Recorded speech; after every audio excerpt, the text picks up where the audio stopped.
Yang Nabi berjuang teh lain lalagaan mun urang nyaritakeun kos kitu pohara jasa tetapi horenganan nu buang ka warah leuwih tibatan eta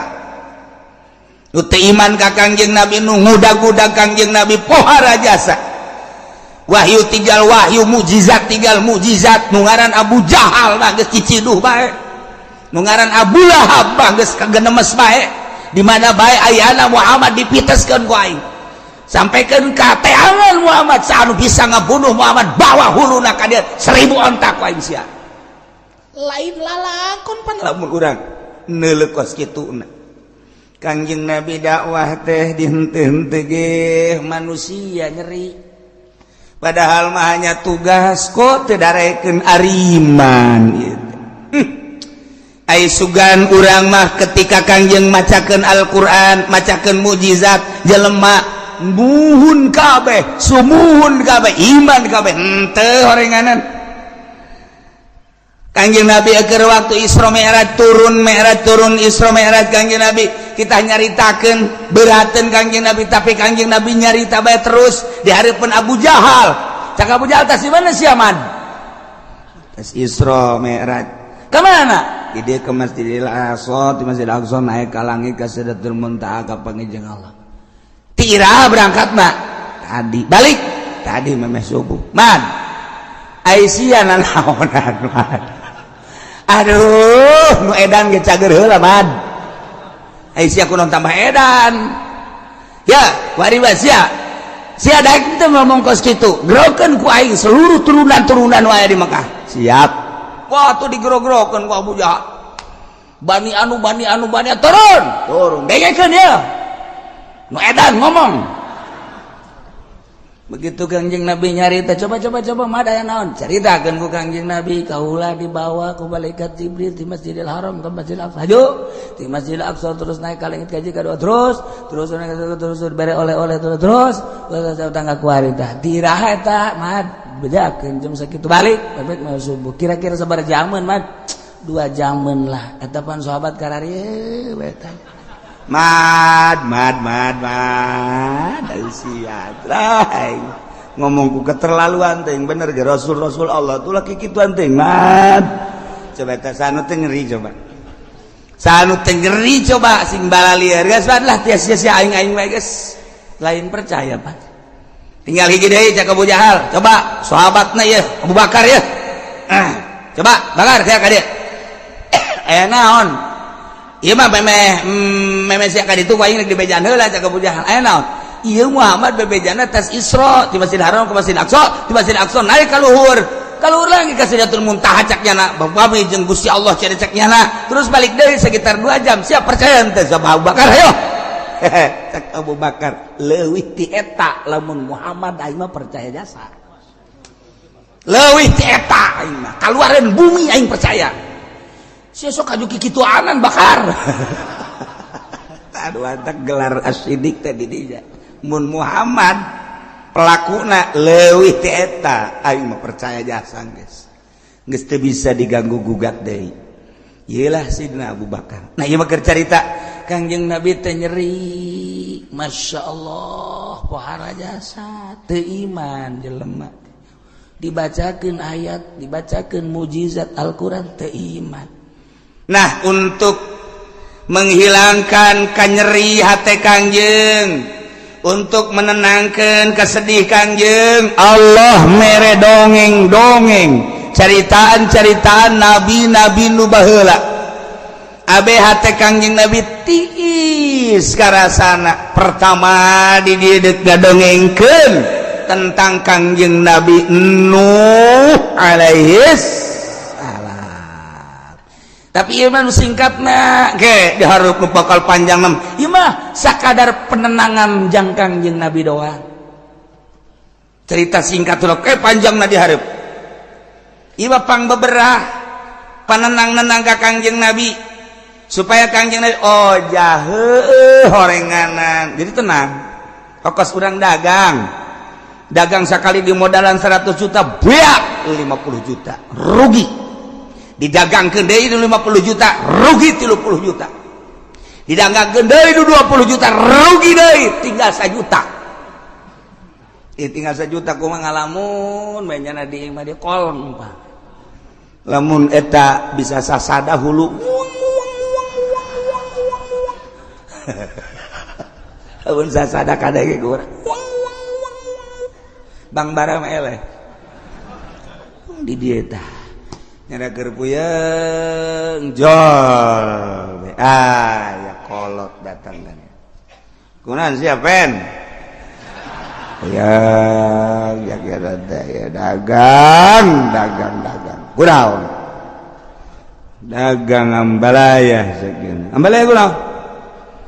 atuh modal 100 juta beak 50 juta dibalanjakeun deui beak 30 dibejalkeun deui beak kuat tinggal 1 juta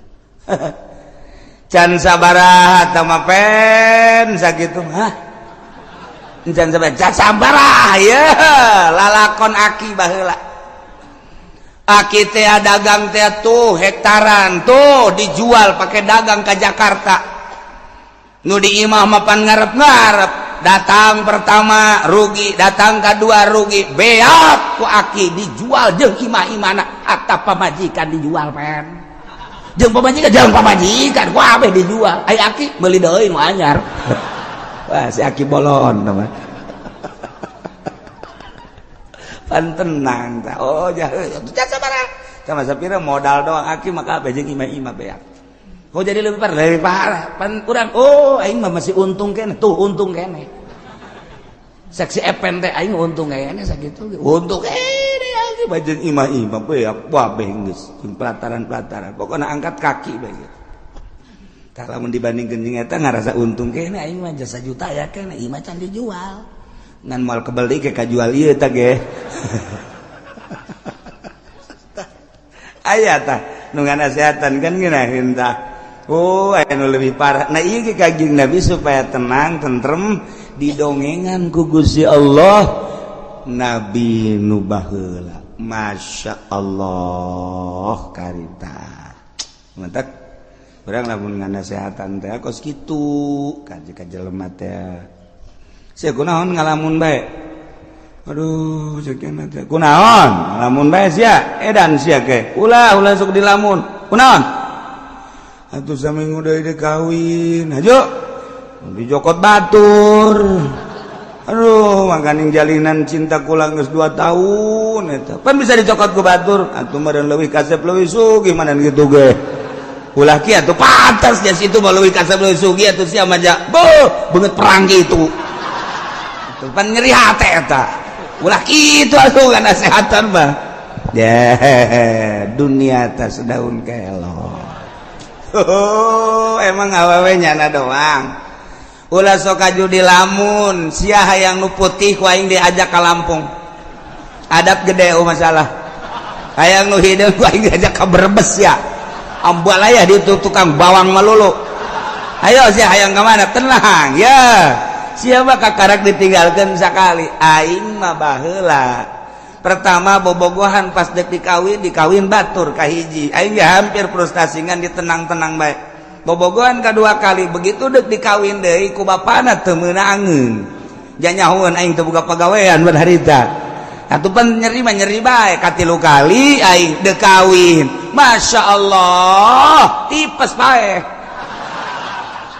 tuh ieu mah nu kuari eta mah aya bae pamajikan aing tuh nu aslina mah pan nu baheula siapa can sabaraha oh emang kos kitu siapa kakarak sakali tenang 2 kali deui sia ge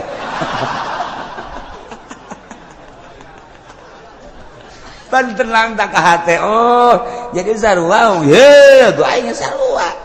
lah tuh sapira awewe geus bae bikeun bae neangan deui semua ke di lamun sagala rupa awak geus kuruki usia deuleuh aing teh 3 kali aing mah teger keneh bae kan ngeunaheun kana hatena ngeunaheun coba lamun nganasehatan atuh sia sih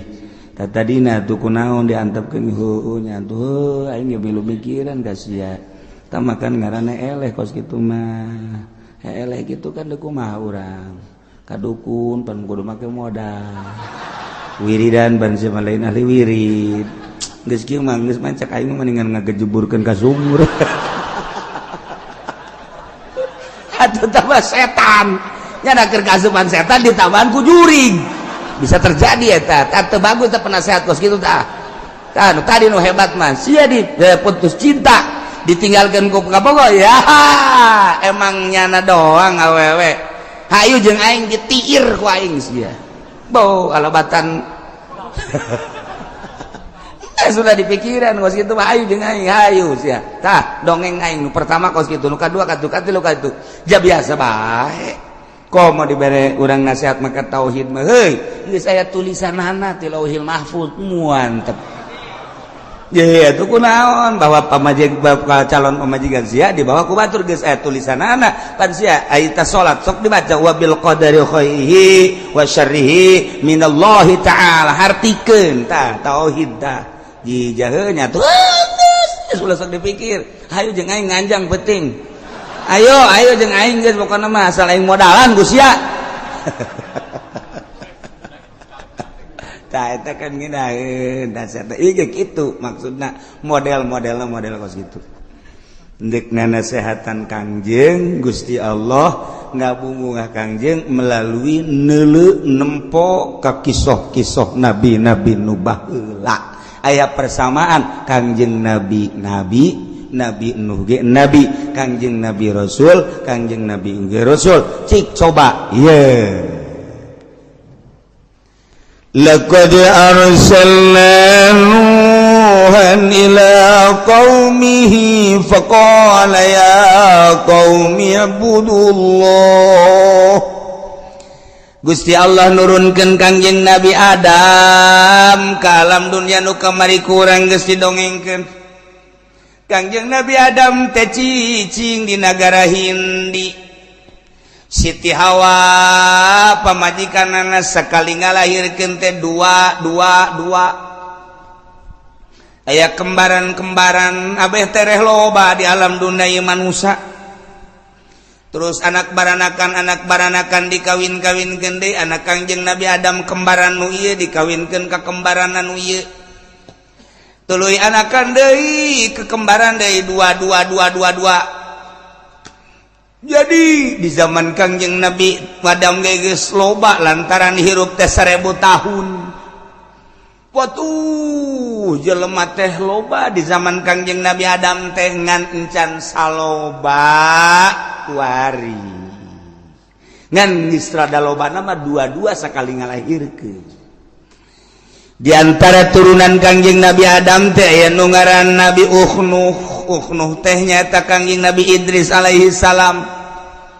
kulantaran Kangjeng Nabi Idris mah teu lila di dunyana diangkat ku Gusti Allah ka langit ka 4 kuarigi aya di ditu anu ngalalakon manehanana hayang kapanggih jeung malaikat maut Kangjeng Nabi Idris kos kumaha malaikat maut aing mah hayang silaturahmi bebeja ka Gusti Allah Gusti coba datangkeun malakal maut ka dieu hayang wau kira-kira wau teh jeung nu kitu lain lalagaan teh jelema moal pohara jasa datang Waalaikumsalam saya abdi malakal maut dia dongeng singkatna ke panjangna di hareup malakal maut alhamdulillah aya naon kula diutus ku Gusti tidak datang tadi hayang nyaho paeh kos kumaha cek mana kalau tosok jadi paulah pakai lalagaan maut mah ulah pakai lalagaan teh nyeri hayang nyaho nyerina coba kos kumaha hayang nyaho me hayang nyaho nyerina me kos kumaha tosok pakai lalagaan teh teu meunang bedakeun ka Gusti Allah nyobaan gitu aing nu ngaran Idris ambo kira-kira aja bebeja malakal maut DPDP ka Gusti cobakeun ayo cobakeun cabut teu kebal diasupkeun deui udang kumaha itu sabulu-bulu nyeri jas aduh tanding nama geus nyerina sabulu-bulu nyeri lain lalagaan embung aing nyobaan deui embung jageuna ada tah bah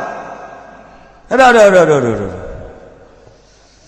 aing paeh geus cenah aing angkat aing nilai neraka ye atuh pada aja supaya makan neraka neuleul heula bejakeun ka Gusti Allah ka neraka kitu ye ka neraka mah kan kudu paeh heula kan geus tadi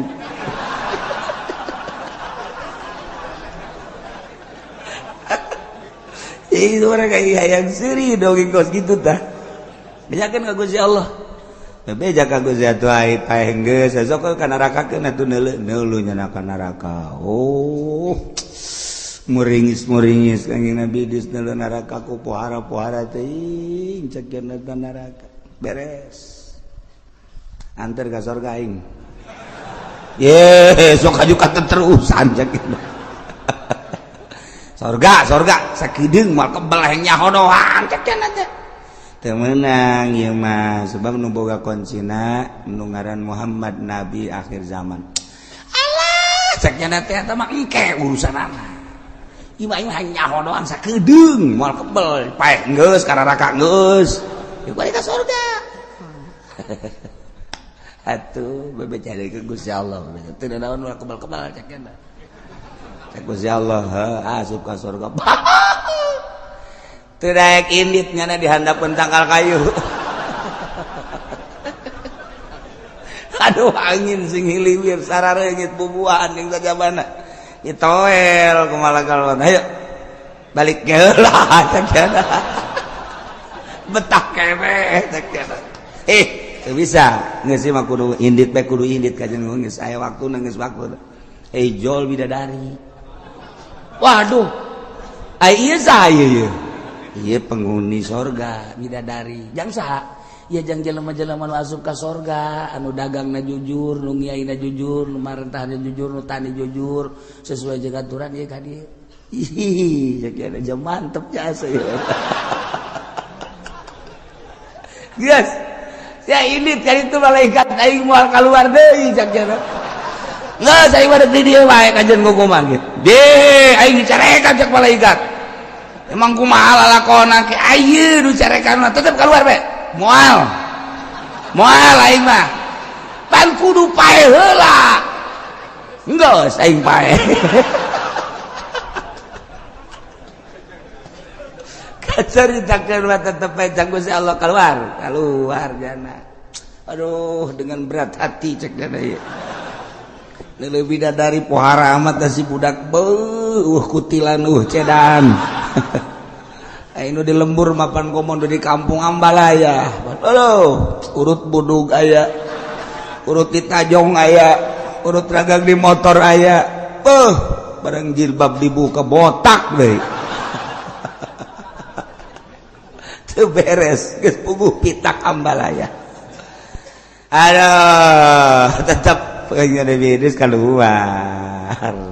barang geus aya meureun keluar malaikat hampura urang aya nu tinggaleun naon bakiak tinggaleun ngahaja meureun sia mah deuk ngahaja dan teu jelas tinggaleun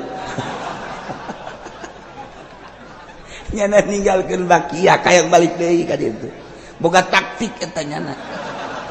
Masya Allah guys tah ieu keur carita kayak panjang na diharap ieu mah Kangjeng Nabi Idris turun deui biasa akhirna manehanana diangkat ku Gusti Allah ka langit ka diharap nganti turunan eta boga anak lah Nuh diturunan Kangjeng Nabi Idris Nuh jadi Kangjeng Nabi Nuh teh ngaran asli nama Abdul Ghaffar ibnu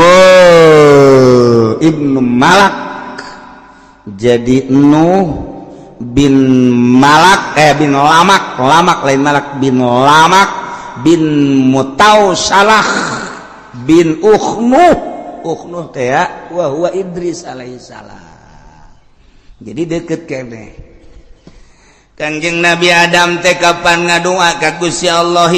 ya Rabbi abdi hirup teh parantos sepuh Gusti dakwah abdi teh ngalalakon pibarang ku Gusti nyampikeun di salat teh parantos saaya-aya ka anak incu abdi moalila deui abdi sesuai jeung janji Gusti bakal dipunut ku Gusti ngan abdi hayang ningali salah sahiji incu abdi nu bakal neruskeun dakwah teh saha ya Gusti Allah cek Gusti Allah wahai Adam memang anjeun moal kebeli bakal dipundut ku kaula bakal dimautan ku kaula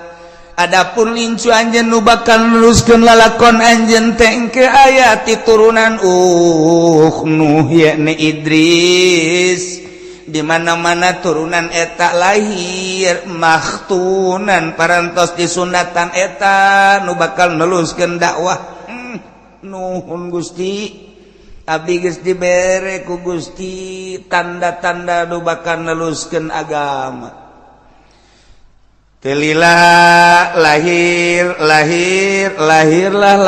lama kawin sangeusna kawin lahirlah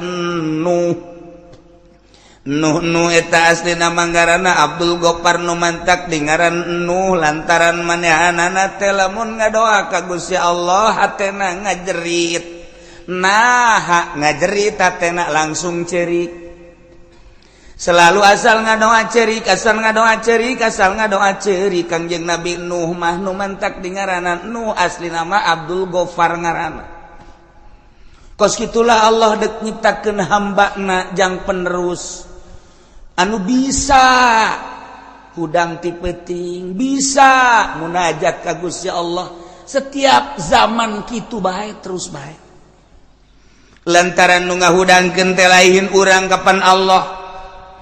Urang lamun inget kadinya sebenarnya mah sedihna luar biasa ketika urang sare jam 10 jam 11 aya eta hudang jam 2 saha nu ngahudangkeun hudang jam 2:30 saha nu ngahudangkeun cek Tuan Syekh Abdul Qadir mah nu ngahudangkeun teh kapan Gusti Allah boom hudang sia munajat sia ka aing cek Tuan Syekh Abdul Qadir bahasanya mandi sia wudu sia salat sia ulah ngahiji jeung jelema-jelema anu teu deukeut ka aing digigireun maneh jelema teh tuh nu keur malolor keur sarare sia mah pilihan aing cak Gusti Allah hudang sujud sia ka aing ulah ngahiji jeung jelema-jelema nu poho ka aing nang Allah urang lamun inget kadinya ras ka diri urang ai urang bagianna nu mana ketika cek Tuan Syekh Abdul Qadir jelema teu diangkat jadi wali Allah molor sia sia teu dihudangkeun ku Gusti Allah nu mantak dititah lantaran di hate siana teu bersih cak Gusti Allah ai nyaho sapopoe teh ngan sakadar hubud dunya hubul makhluk sapopoe teh ngan saukur ukuran anak kos kararitu bae molor sia teu hudang jak ku Allah teu dihudangkeun subuh geus kadenge adzan marongkot Allahu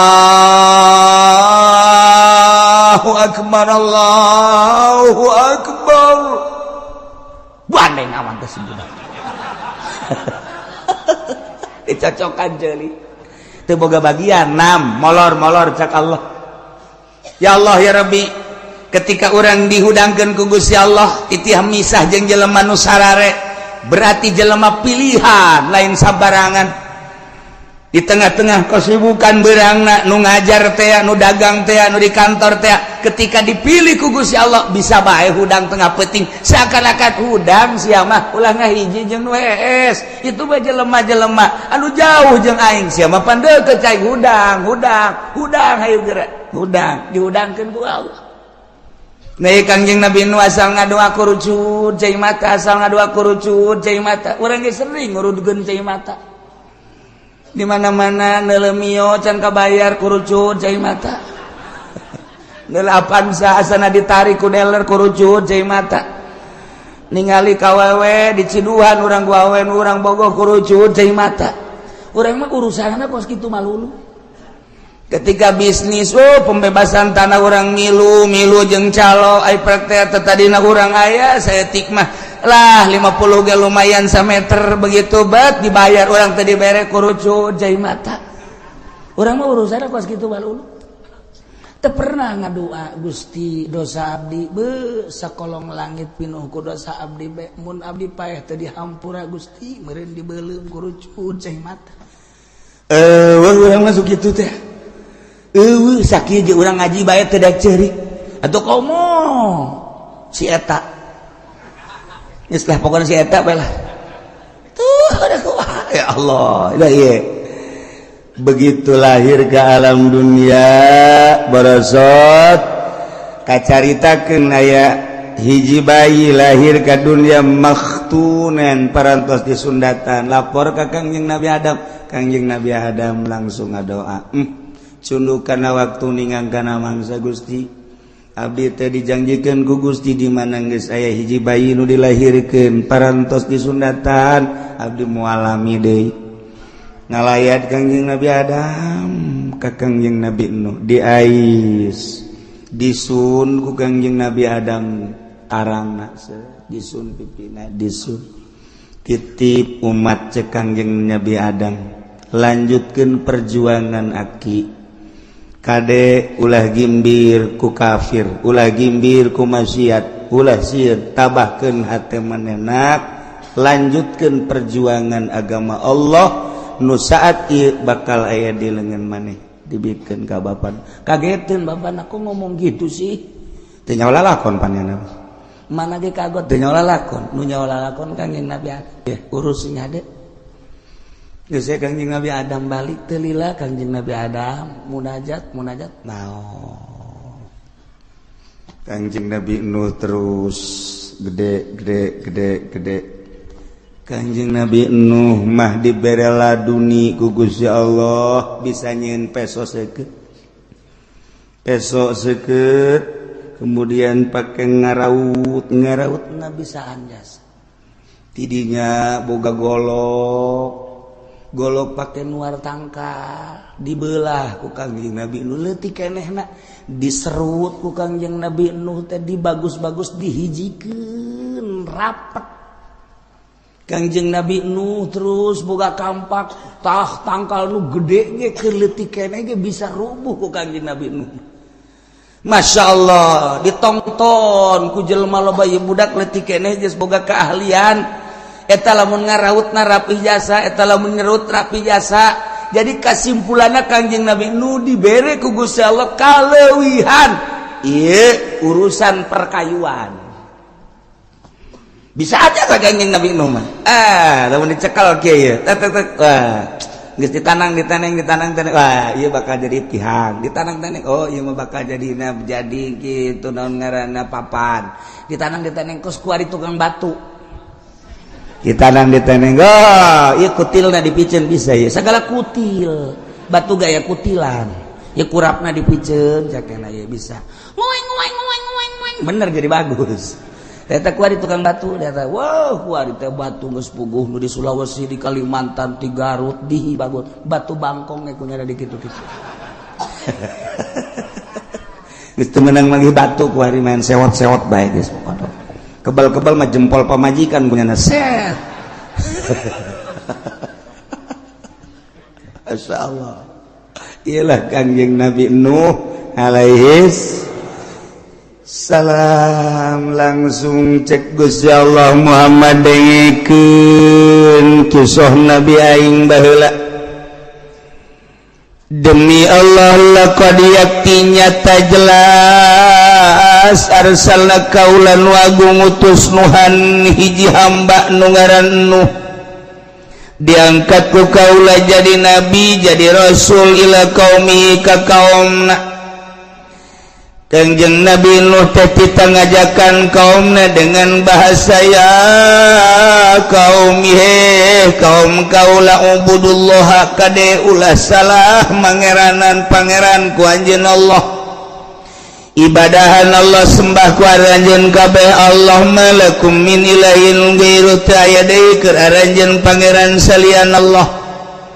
lantaran nu ngayakeun langit bumi Gusti Allah katut eusina nu ngurus urang ge Gusti Allah nu ngahirupkeun Allah nu ngamaoteun Allah anu ngalempangkeun Allah nu ngadiukeun Allah ngarobahkeun jeung ngicingkeun Allah anu ngukur segala rupa urang teh Allah nu nyugihkeun nu nyusahkeun Allah anu bakal ngamaotan ge Allah bahagia jeung cilaka ge Allah nu mantap kade wahai kaum kaula kade ulah salah milih pangeran ulah batu dijadikan pangeran ulah kayu dijadikan pangeran ulah makhluk-makhluk Allah dijadikan pangeran eta mah makhluk nu pangeran mah nu ngadamel makhluk anu namina asmana Allah subhanahu wa ta'ala. Itulah Kangjeng Nabi Nuh. Inni akhafu alaikum azab yaumin azim, kaula boga kasieun karempan terhadap paranjeun kabain abadtum gairah lamun anjeun teu ngaibadahan Allah. Rempan jang aranjeun kabeh azab yaumin azim, siksa anu luhur anu agung nu pohara jaga di poe kiamat. Ketika anjeun geke pararaeh ke digiring ka masar, ketika anjeun kuarina teu ngaibadahan ka pangeran Allah, maneh teh bakal disiksa anu siksa nu pohara yakni neraka. Memeng ke di dunia ge bakal kena siksa. Kangjeng Nabi Nuh teh geus dibere warning ku Gusti Allah, ajakan mangeranan ka aing, hei Nuh, lamun teu daekeun awas, lain bae di akhirat nu bakal disiksa ta geus nyata-nyata nu abadal abidin nu amadal amidin. Ieu mah di dunia ge engke bakal kena siksa, asal teu nurut ka aing, teu nyembah ka aing, aing bakal nurunkeun siksa. Ke aing mere kabar ka sia Nuh, siksa-siksa nu bakal diturunkeun ka umat maneh ketika umat maneh teu nurut ka aing. Mangga Gusti abdi dek sekuat tenaga terus-terusan ngajak da'autu rabbi lailan wa naharon cekang yang Nabi Nuh. Abdi teh terus-terusan Gusti dakwah ngajakan umat peuting berang peuting geus berangkat, kadang-kadang memeh magrib karangkas bitung tirangkas bitung langsung ke Pandeglang. Alhamdulillah 2 panggung mundel hasilna. Tama dakwah boloon. Jauh dakwah teh ka Cianjur ka Sukabumi, beuh horeng bebenangan mah maningan kena di Tangerang tolol. Maknya dakwah sih kana bebenangan. Nah ieu dakwah nu bahaya nu bos kadari itu mantap dakwah ti Bandung ka Tangerang, ti Tangerang ka Bandung, ti Surabaya ka Jakarta, ti Jakarta ka Surabaya, hasilna nihil lantaran lain dakwah nu kos kitu mah usaha melalui dakwah. Hancur mina.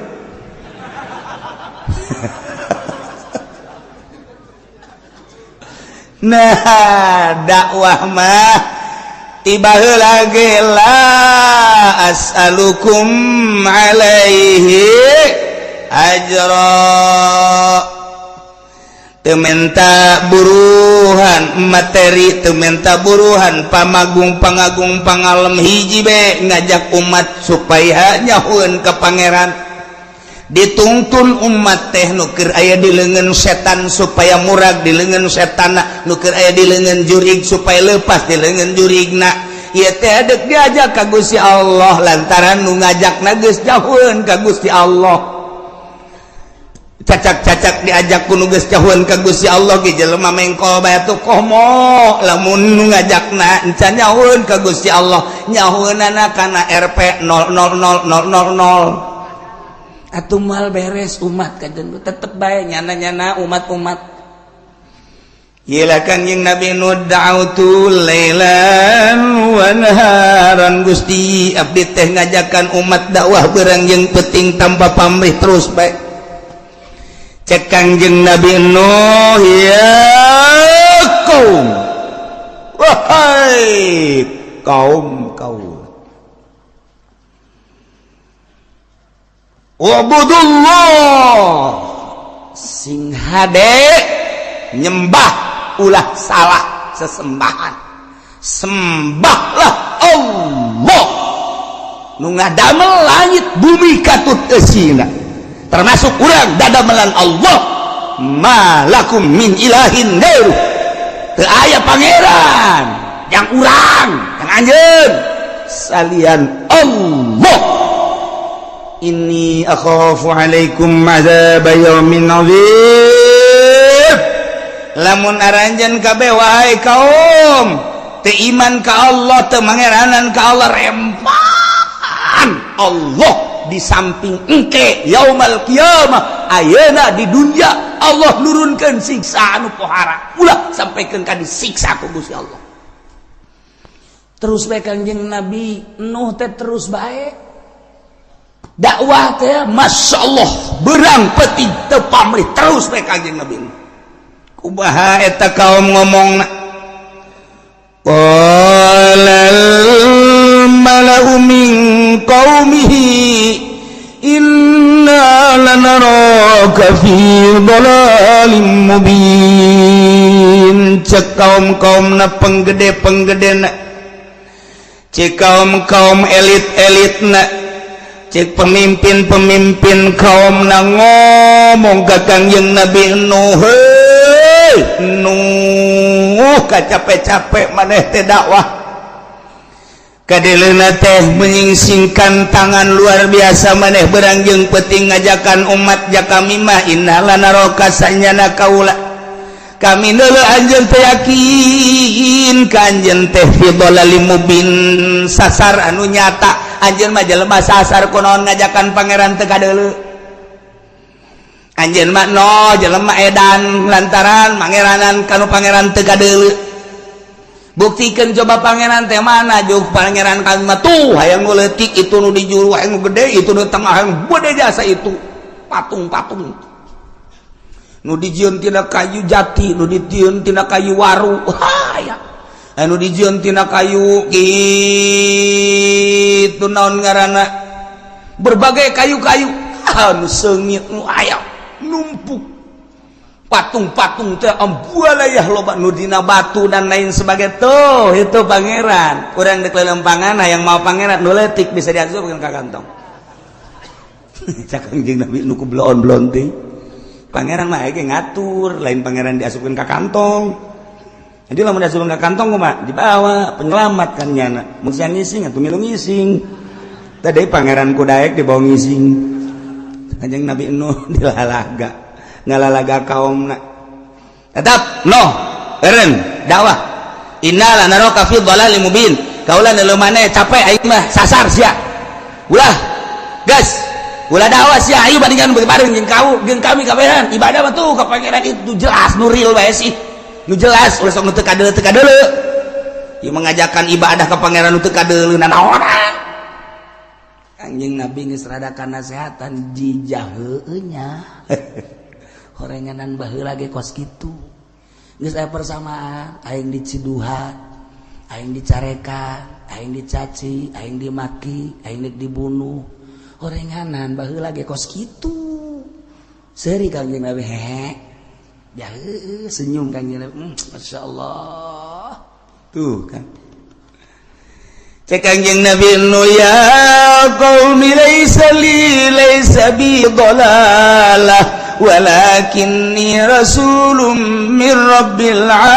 alamin sok sembarangan maneh nyebutkeun dolal-dolal anu mubin ka kaula kaum kaula laysa bil dolalah kaula mah teh lain sasar teh sasar kaula mah walakinni rasulun min rabbil alamin kaula mah utusan ti pangeran kaula teh utusan pangeran utusan Allah rasul kunaon nyasar-nyasar ka kaula ngablon-blon ka kaula ngaedan-edan ka kaula mah rasulun min rabbil alamin ya dengekeun uballigukum risalati rabbi wa ansahu lakum wa a'lamu minallahi ma la ta'lamun uballigukum kaula nyampaikeun ka anjeun risalati kana risalati rabbi risalah pangeran kaula amanat cak Gusti Allah ieu lakukeun sing nurut ieu larang sing jauhan seluruh perintah disampaikan risalah seluruh larangan disampaikan supaya udah dilaksanakeun ya kaula nyampaikeun risalah pangeran ka anjeun kabeh wa ansahu jeung kaula nganasehatan ka anjeun dengan tujuan supaya bararagus rarapi hirup di alam dunia teh sakedeung bakal berhadapan langsung jeung Gusti Allah jeung kieu deui wa a'lamu minallah ma la ta'lamun kaula nyaho ti Gusti kana naon nu ku anjeun teu nyaho sebab omongan kula mah langsung ti Gusti Allah melalui mukjizat melalui wahyu omongan kula lain nang ti kula tapi nang ti Allah maneh mah teu nyaho kula mah nyaho nu kumaneh teu nyaho kula mah nyaho sebab kaula langsung ti Gusti Allah dibere wahyu jeung mukjizat dengekeun tuturkeun tetep kau bohong Nuh bohong lain rasulnya nama edan jelema teu puguh teu karuh nya nama lain. Wow, Kangjeng Nabi Nuh asal dakwah ditaringgalkeun, asal dakwah ditaringgalkeun. Masya Allah, sabaraha tahun Kangjeng Nabi Nuh dakwah. Dina Alfiah dijelaskeun najauta ya Rabbi Nuhan wa mastajabta lahu bipulkin mahirin fil yami masuna wa sayadu bi ayatin mubayyina fi qaumihi alfa amin ghairu khamsina. Dakwah Kangjeng Nabi Nuh 950 tahun eueuh nu iman. Coba eta 950 tahun eueuh nu iman, anak na ge teu iman, anak nu jangan nu ngaran Kanan teu iman ka bapa. Bayangkeun ku urang coba, lain dakwah bubulanan, lain dakwah tatahunan, 950 tahun ngaprak Kangjeng Nabi Nuh. Di India langsung Kangjeng Nabi Nuh ke Pakistan, di Pakistan ngaprak Kangjeng Nabi Nuh terus ka dieu ka Mesir, ke Mesir terus ke Yordan, terus ke Irak, terus ke Iran. Kangjeng Nabi Nuh teh ratusan tahun dakwah. Sementara manusia kakarak aya di jazirah eta bae, India, Mesir, Pakistan, Yordan, negara-negara tertua. Amerika can aya, ditama Inggris can aya, Jerman can aya, benua Amerika can aya. Dina aya lagi kakarak kecel can aya penghuni. Nu aya penghuni pertama mah eta bae Timur Tengah, Irak, Iran, terus ke Maroko, kalau begitu terus ke Mekah, ke Madinah. Di mana Kangjeng Nabi Adam waktu dirunkeun di India titah kitu neangan Siti Hawa kapanggihna di Arafah. Kemudian tidinya langsung ke Mekah, Baitullah kayak kakarak ke batu doang segede parita.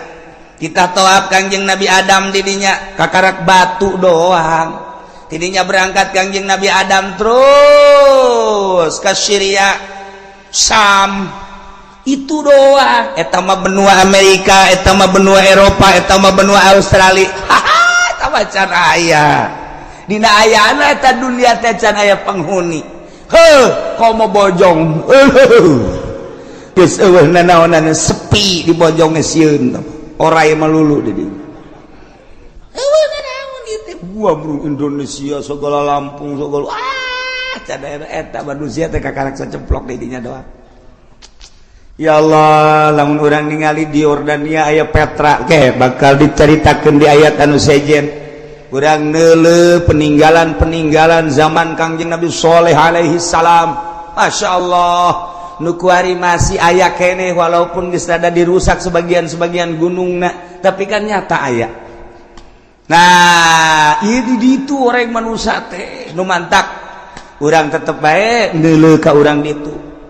Majuna negara ti ditu, mundurna negara ti ditu, peperangan ti ditu dan lain sebagainya ti ditu. Ulah kaget lamun urang neuleuh Irak peperangan nyana mah teu aneh, urang Irak menyaritakeun perang nyana maca sejarah. Negara tertua di dunia adalah Baghdad, adalah Irak. Geus sabaraha 100 kali perang tiba heula, teu aneh. Lamun urang nyaritakeun bangsa Indonesia perang kakarak sakali. Untuk meraih kemerdekaan tahun 45 berhasil proklamator Bung Karno jeung Bung Hatta. Urang mah sejarah teh eta belah ditu lapisan raja-raja leutik anu peperangan antara kerajaan jeung kerajaan. Di Banten aya sabaraha kerajaan, kemudian di Cirebon aya sabaraha kerajaan, kemudian Jawa Tengah, Jawa Timur aya sabaraha kerajaan. Dicatatlah naon kitu di sejarah Majapahit, Pajajaran dan lain-lain sebagainya. Hanya kerajaan-kerajaan gitu baik belah dieu eta mah tuh lalakon nu baheula mah di ditu. Kanjeng Nabi Nuh dakwah antar negara, lintas negara. Ketika Kanjeng Nabi Nuh deuk nyebrang encan aya parahu pan harita, macakeun Ismul Azam Kanjeng Nabi Nuh sidakep sakumaha urang deuk salat. Pereum Kanjeng Nabi Nuh dibacakeun bahasa Ismul Azamna langsung menang ti Gusti Allah. Begitu dibacakeun ku aing moal dibacakeun sebab ku sia direkam. Engke ku sia dibacakeun ke pake kilir kanu ngora kanu kolot. Moal ku aing moal rahasia ieu mah rahasia.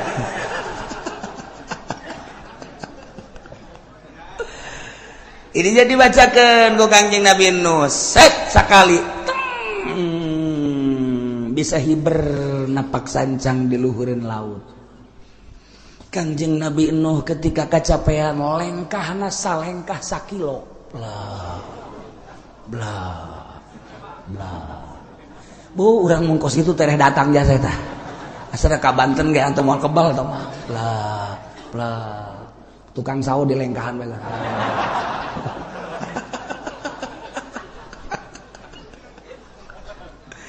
Awan hese Gusti Allah ketika hendak menghendaki ka umat takerma jarangkung gede baheula haji jelema cecemplokan kapan di India, di Pakistan, di Mesir, di Yordania, Irak, kemudian Iran, kemudian Syria geus araya di zaman Kangjeng Nabi Nuh teh cecemplokan lantaran 1000 tahun masa Kangjeng Nabi Adam alaihissalam dua incuan baranakan anak baranakan cecemplokan ditugaskan Kanjeng Nabi Nuh teh titah ngajakan ibadah ka Gusti Allah tapi 900 tahun 950 tahun iman datang ka Kanjeng Nabi Nuh kalepasan ngadoa Gusti abdi tepan utusan Gusti da'utu rabbi lailan wa naharon tapi kieu-kieu teuing Gusti eueuh hiji-hiji acan iman siksa habek kalau pasan ngomong nyana ge haju ngabalir siksa ulahnya poharapan eta antar negara lintas lempang dibere ku Gusti Allah Ismul Azam jang napak sancang jang hiber jang lengkah luar biasa nu mantap kuari kumun kurang diwirid eta wiridan eta ya Allah wirid ku urang perem bentak di dinya keneh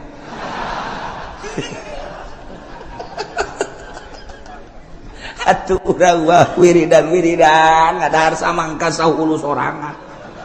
wiridan ngadahar rambutan lamun henteu tilu hikata manya bisa hiber kos kitu tapi urusan dahar makan berbeda jeung ruh urang lamun nyaritakeun wali abdal teh yartahiluna limakanin ila makanin akhar wa yakhtalifuna di surati wali abdal setiap saat jumlahna aya 70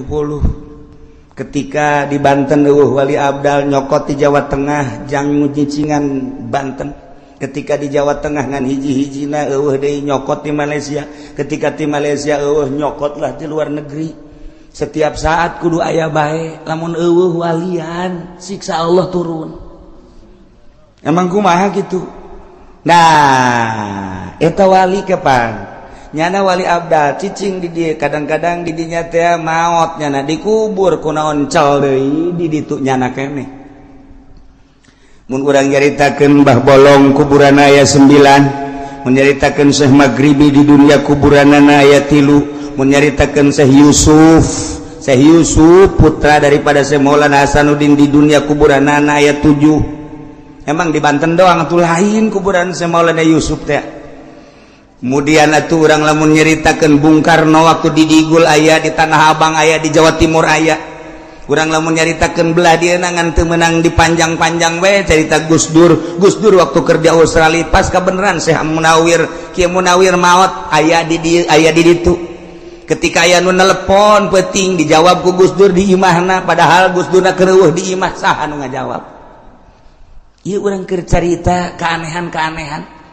Geus urang ulah leuwih teuing nyaritakeun ieu mah tah wali bae bisa ruh hiji bisa mencala putra mencala putri. Tuan Syekh Abdul Qadir bisa jadi 40. Abu Hasan As-Sazili bisa jadi dina kisona 12 trak. Ye, emang kumaha gitu. Malaikat Jibril alaihi salam ku Gusti Allah malaikat datang ke Kangjeng Nabi bisa ngarupa Hidayatul Kalbi padahal jangjangna sabelah 600 sabelah ieu 600 ketika datang ke Kangjeng Nabi ngarupa seorang sahabat nu pangkasepna ngaranna Hidayatul Kalbi leutik biasa semampai kasep luar biasa eta jangjang nu 600 ka mana ketika dipertanyakan ketika nyana ngarupa Hidayatul Kalbi eta ka mana nu aslina eta apa lain malaikat Jibril urusan Allah. Ruh hiji malaikat Jibril bisa 2, bisa 3, bisa 4. Maha kawasa Allah nu mantak ge Allah babarian ketika endek nyieun wali Allah. Urang lamun nyaritakeun Gus Dur beuki dahar, Gus Dur beuki huro-guro, Gus Dur beuki tapi ku Allah diangkat. Tanda kewalianana aya geus ulah hese-hese tanda kewalianana loba lah. Tetapi kan lamun deuleu sosokna kitu bae urang. Urang ge lamun kabeneran hirup babarengan jeung tuan saya jeung Syekh Maulana Hasanuddin pasti bae kahirupanna biasa bae. Tapi kapan karomana lain lalagaan. Urang lamun babarengan jeung Syekh Syarif Hidayatullah meureun biasa bae wali teh. Eta mah urusanna batin, urusan Allah. Lamun urang nyaritakeun tentang wali, aya nu di gunung bae, anu di leuweung bae, aya nu teu daek, gitu bergaul jeung masyarakat. Eta mah wali-wali anu leutik pangkatna. Nu di gunung bae, wali teh di leuweung bae, wali di jero imah bae, wali leutik pangkatna. Lantaran nyana teu ngurusan umat. Wali nu istimewa mah nyana diangkat jadi wali, umat kaurus ku nyana. Emang geus kitu bae diciptakeun ku Gusti Allah, teu boga kasieun, teu boga kariweuh, teu boga kaprihatin. Nyana mah seakan hirup babarengan jeung Allah, ngan ditugaskeun ku Allah titah nyampaikeun ka umat. Hampangeun Gusti Allah mah jelemana nyana daharna beuki tapi peuting hudang babari. Ras ka diri urang, peuting molor bae. Maca Quran saayat heuai. Ngadayekeun ngaji mun teu bari ngopi teh jalan. Dek ngaji geus pas ini jeung tukang wuduk heula. Dan lain-lain sebagai jauh amat sih urang mah kos kitu amat sih. Ketika salat asana barirat amat. Neuleuh nu berjamaah asing urang mah. Oh bisa kos kitu. Urang mah sakitu diberena ku Gusti Allah. Lamun nu diangkat ku Gusti Allah tuh babarieun jeung hampangeun. Naon hesena tuh sabenerna mah teu kudu make babacaan tapi Allah selalu mere babacaan. Baca eta peureum Kanjeng Nabi Nuh set di luhur laut. Baca eta lengkah ngalegaan. Baca eta embung ngalengkah ceuk Kanjeng Nabi Nuh ka ulama tapi hayang datang bae. Cidalah ka Kanjeng Nabi Nuh tah ti negara ka negara dek dakwah. Tah ditiup ku angin. Ti India datang ka Mesir, brak datang. Percis kos kipu doli ku hari. Atuh nu kumaha atuh? Ai baheula makan make babacaan ku hari mah nyana mah make bensin. Berangkat ti dieu ka Rangkas Bitung, saya datang plak ka ditu. Mantak ku harus mengetahui dong. Harga bensin mahal. Bodem habek.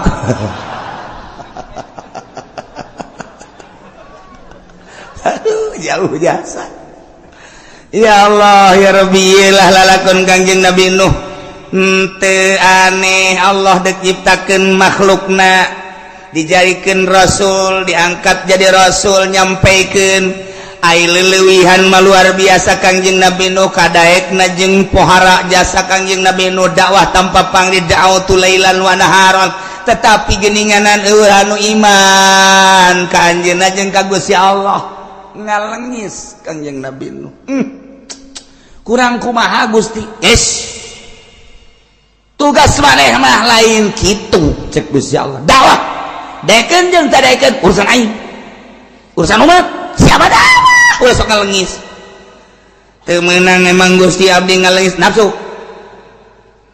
ketika maneh dakwah kemudian maneh ngalengis kok teu daek narurut eta lah nafsu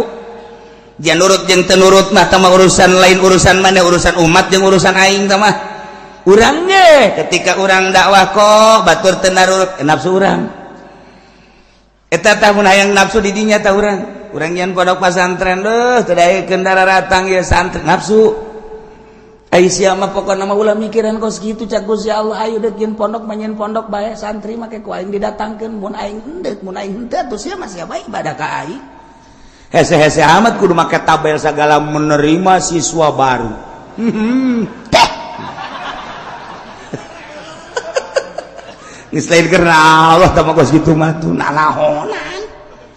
ieu mah lamun deuk ikhlas kos kitu mah ngaranna teu ikhlas pek bahaya indeuk mah ketika urang dakwah haju hayang dituturkeun eta lah nafsu di dinya kudu diomean ku urang tuh aya perbedaan urang jeung kiai anu ku haju urang na bendu etalah nafsu ngaranna. Perbedaan puasa bae ge datang ka kuari teu nyambung aing mah dinya asal ki uci bae ge naon beda puasa jeung aing. Kunaon sih? Ibadah ka Allah nu deuk dari mana Allah kok bendu ka kula? Kula mah teu pernah bendu ka sasaha ge. Adapun perbedaan itu masing-masing bae ge Allah nu narimana. Aya nu embungeun datang ka imah kula teu hayang aing mah ka imah ki uci kajian kumaha datang ka paeh aing mah karugi-rugi sia goblok. Jia tuh naon aing mah rugi henteu naon henteu ngan paling aing mah teu dibere jeruk doang ku sia. Tuh, rugi kabehan we tungtung nama. Eta aya kiai nu geus kitu ulah. Mun aya tetangga urang kitu nasehatan ulah. Ibadahna ti ku Allah, nu deuk narimana Allah. Adapun urang jeung urang atuh biasa bae perbedaan maju biasa tuh. Kok jadi perbedaan kos kitu kuari? Aya nu embungeun nikahkeun asa aya keuci moal aing mah moal kajian kumaha kunaon puasana beda jeung aing lebaran beda riweuh aing mah cenah kiana ya Allah can nyaon nu salah saha nu bener saha eta mah sesuai jeung keyakinan lantaran dina ilmu thariqah mah bawa ilmu teu kudu nanyakeun ka batur sia ilmu sia pake sesuai jeung keyakinan ulah neuleuh batur mendek nuturkeun deuk teu sia yakinkeun ka Allah haju yakin ka Allah tuh geus adapun batur deuk nuturkeun deuk teu bendu tama urusanana sabodo tama we aya nu dikunci masjid teh aya nu teu meunang nahonan teh kikituan teh geus bae hayu ulah sok aju bendu eta kadanya kacelik ulah nikahkeun aya ki uci lain moal teh hayang kapanggih emang kunaon sih kos musuh bae bong beda lebaran jeung aing atuh iya ieu teh kada naon teu naon teh urusan ibadah ka Allah tah eta nafsu tah mun hayang nyaho tah di jerona teh nafsu tah kos kitu tah tah eta lamun hayang nafsu tah kos nyaho nafsu teh kos kitu ya Allah ya Rabbi kok handap amat sih Quran aya di nyana hadis aya di nyana kitab aya di nyana perbedaan kos kitu kok jadi teu nanya sih. Nah iyalah hawa nafsu. Nah iya keur carita Kangjeng Nabi Nuh ngalengis ka Gusti Allah Gusti kok cek Allah eta mah nafsu sia ulah dibawa sia mah dakwah ajak daekeun teu daekeun lain urusan sia hampura Gusti aduh salah teh Kangjeng Nabi Nuh salah sujud Kangjeng Nabi Nuh ceurik ngalimantek Nuh ngaranna loba kasalahan ceri kasal ngadoa ceri Kangjeng Nabi Nuh masyaallah kaum kaulateh laisa bi dhalalah teu sasar teu salah kaulah ngajakan teh ibadah ka Allah lantaran kula walakinni rasulun mir rabbil alamin utusan pangeran uballigukum risalati rabbi kaula nyampaikeun ka anjeun kana risalah pangeran kaula ieu perintah laksanakeun ieu larangan jauhan wa ansahu jeung kaula nganasehatan dengan berharap supaya bareres baragus wa a'lamu minallahi ma la ta'lamun nu maneh teu nyaho kaula mah dibere nyaho ku Gusti Allah mun deuk aya siksa bakal dibere ku Gusti Allah nyaho mun deuk aya panas bakal dibere ka nyaho ku Gusti Allah mun deuk aya hujan bakal dibere ka nyaho ku Gusti Allah eta mah urusan kaula jeung Gusti Allah lantaran kula diangkat jadi rasul selalu nyambung Gusti Allah instruksi-instruksina ka kaula wa a'lamu minallahi ma la ta'lamun yuk urang ibadahan Gusti Allah kumaha eta umatna aw ajibtum an ja'akum minal mir rabbikum ala rajulin minkum tetep bae umatna ngabageud bae ngabageud teu daekeun iman ka Gusti Allah endahan terus bae ngarautan kayunyeun patung aya patung anu keur diuk aya patung nu keur jongkok aya patung anu keur nangtung malah bobogohan anu ngacer datang ka kuari aya ih macem-macem teh patung teh dibawa Kangjeng Nabi Nuh keur dakwah teh dulur sadaya kade ulah ibadah kasalian pangeran ibadahan pangeran allazi khalaqas samawati wal patung diacung-acung yeuh pangeran mah yeuh pangeran teu nyeri kumaha coba Ya Allah ya Rabbi patung di ais naon ngomong coba deh ubudullah coba deh nu bedas ubudullah nu bedas ubudullah ibadah sia ka Allah ye pangeran ye patung nyerin teh coba ya Allah ya Rabbi lain lalagan nu anta Kangjeng Nabi begitu ngadenge kisah Kangjeng Nabi Nuh can sabaraha tuh ngabubungah ka hate Kangjeng